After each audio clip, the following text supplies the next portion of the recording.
Hello， 大家好，这里是星子。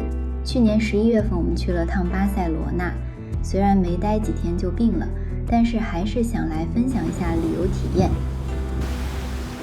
落地巴塞罗那之后，我们选择去坐机场班车到T2楼去坐轻轨去市里。对于大多数酒店地址来说，这可能是最实惠的选择。在这里我们也可以直接买到家庭交通卡，可多人使用，共乘坐8次。我们订的酒店其实应该是一个青旅，整体比较干净，只是没有早餐。不过这在巴塞罗那完全不是个问题，油条店就在隔壁街。这家店是家100年老字号，这么像我们国内油条的杂物在欧洲，我还是第一次见。巧克力酱也不会像德国圣诞市场的那么甜，非常推荐大家来。吃完在附近溜达的时候，除了能看到红老婆的鸽子之外，还能看到一家比较有味道的纪念品店。不过我们还是决定继续去觅食了，毕竟听说巴塞罗那比较好吃。晚上溜去尝了尝塔帕斯，有一些海鲜选项，但是感觉比较贵，而且也没有想象之中惊艳，想来是一家给游客的店。刘先生没吃饱，还去找了家热面包店，别说还挺好吃。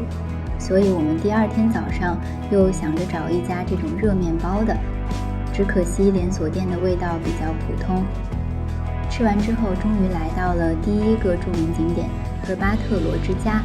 本来我没有什么期待的，但是看完之后还是觉得认识到了艺术和实用性是可以并存的。就比如窗户下能透气的小木牌，还有这个给人潜水体验的浮栏。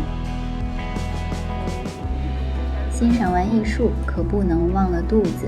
这家店应该是我们这趟旅行里最喜欢的本地餐饮了。章鱼腿超级嫩，牛肉特别入味，还有这个墨鱼蛋饼真的是一绝。虽然服务生们一句英语不会，但是手脚并用也得来。既然来了巴塞罗那，我们也顺便把米拉之家看了看。虽然有语音讲解，但是感觉都在讲述以前的生活。如果没有记错的话，好像听说教堂的结构跟这些铁链子有关。不过这屋顶还是挺神奇的，感觉很像守卫城堡的骑士。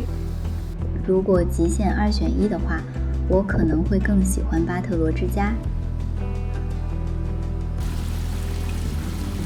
这次旅行让我觉得最美丽的景色其实是这个教堂，倒也不是说建筑多宏伟，毕竟我没有太多的艺术细胞和历史知识，只是这里的彩窗和光影的效果让不怎么拍照的我们都在这里停留了很久。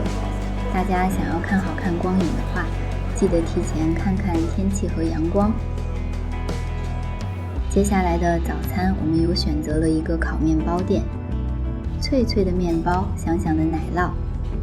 听着店里的人一句英语不会，就觉得应该也是一家本地人会来的小餐馆。位置有些拥挤，但是快手吃个早餐还是很满足的。吃完之后我们找了个沙滩逛了逛，可惜没有什么太阳，而且风比较大，我琢磨着我可能就是在这里感冒的。不过这里的水声真的很治愈。